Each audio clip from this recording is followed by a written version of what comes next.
Ready for more Plotinus? Let's look at the sixth treatise or tractate of the First Aeneid. This is on beauty. Now, I think I'll first just go over some summary statements I scribbled myself at sometime in the past when I was reading this, and try to not comment on them too much, and then I'll look at a few words from the text, and then maybe I'll be able to quit, or maybe I'll drone on for a while. We shall see. Physical beauty, there is, and non-physical beauty as well. There's such a thing as physical beauty, and there's such a thing as non-physical beauty. You can go back to very standard Platonic ideas here. This passage is very much a commentary on Plato's Symposium. So there's the beauty of a beautiful person, and there's the beauty of, it's not all romantic or about people even, there's the beauty of a beautiful waterfall, or the stars, if you've ever had the privilege of seeing the stars without too much light from the cities at night. The beauty of stars, the moon, and a nice waterfall, or the beauty of a beautiful person. But I'm talking about physical beauty here. And then there's the beauty of a beautiful soul, a beautiful idea, or a book whose beauty is in its insight, its words, its story, its profundity, and not in anything physical. Physical beauty is a participation in immaterial form. There's non-physical reality, and physical beauty is a real thing, but it's only a participation in higher non-physical reality. Prime matter is ugliness. I don't think I want to stop and describe what is prime matter at this time, so I'll just skip over this one. The soul must be beautiful if we are to see beauty. That means you have to be virtuous. If you want to understand true, ultimate beauty, then non-physical reality, which physically beautiful things are only imitating or merely participating in, you have to be beautiful. And that's specifically about your soul. And if you want to have a beautiful soul, that means be good, be virtuous. We must ascend to beauty itself. That's very much a commentary on Plato's Symposium. Let me go to some of the passages I have underlined and italicized in, highlighted in yellow, and highlighted in green, or underlined in green.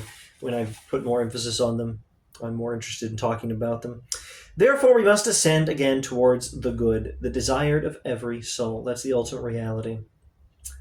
If I'm not misunderstanding Plotinus here, I think sometimes when he talks about beauty, it will not be a reference to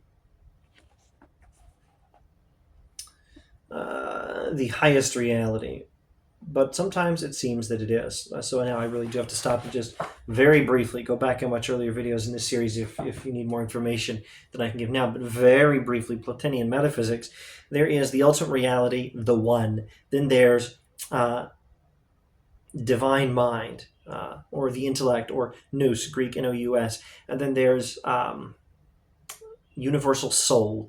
And all three of these things are divinity, and all three of them are higher non-physical reality, but the one is the ultimate reality. And our individual souls are one layer down from universal soul, and you're supposed to be ascending towards, well, different layers of divinity, levels, different heights of divinity. You should ultimately be able to see the one itself. And that, I think, the highest reality is what we refer to as the good. And I think sometimes beauty will be a reference not to the good, but to a lower level of divinity. But here, he says that beauty is also the good. So rewinding one paragraph. Beauty, this beauty which is also the good, must be posed as the first. Directly deriving from this first is the intellectual principle, which is preeminently the manifestation of beauty. Through the intellectual principle, soul is beautiful. The beauty in things of a lower order, actions and pursuits, for instance, comes by operation of the shaping soul, which is also the author of the beauty found in the world of sense. For the soul, a divine thing, a fragment, as it were, of the primal beauty, makes beautiful to the fullness of their capacity all things whatsoever that it grasps and molds. So, the ultimate reality is called by Plotinus here, if I'm not just seriously confused, the good and beauty itself, combining the descriptions of the middle books of Plato's Republic and of Plato's Symposium as describing the one, the highest reality, which I think is the right way to read Plato in any case. And then there's the intellectual principle, divine mind, nous, and then there's universal soul. And beauty ultimately comes from beauty itself, and that's where we should be ascending. And beauty, even as it exists in lower things, physical things, even a beautiful teacup. It's not an especially beautiful teacup. I'm not sure if I have a beautiful teacup in here. But anyway, even a beautiful physical thing is shaped by the beauty of higher reality. Beauty acts downward and makes lesser things beautiful. And therefore we must ascend again towards the good, the desired of every soul. Every soul desires the good.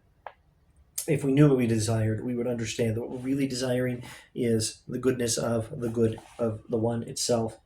And one that shall know this vision, with what passion of love shall he not be seized? With what pang of desire, what longing to be molten into one with? This, what wondering delight, if he that has never seen this being must hunger for it.